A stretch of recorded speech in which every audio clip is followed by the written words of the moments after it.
গণবিজ্ঞপ্তির মাধ্যমে নিয়োগ দেওয়ার জন্য আইন মন্ত্রণালয়কে সুপারিশ করা হয়েছে, কিন্তু শিক্ষা মন্ত্রণালয় এবং আমাদের গণবিজ্ঞপ্তি দিচ্ছে না।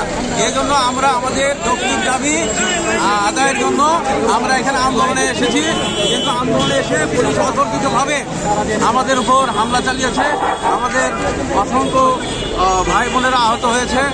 এই জন্য এখানে আমরা আমাদের দাবি আদায় না হওয়া পর্যন্ত আমরা মাঠ ছাড়ব না। আপনার নাম?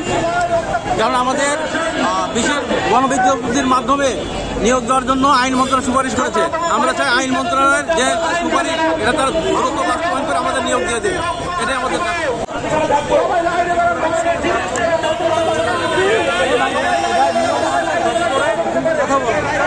কথা বলে তাদের বিষয়গুলো জানাবো। এইটার পরে আমি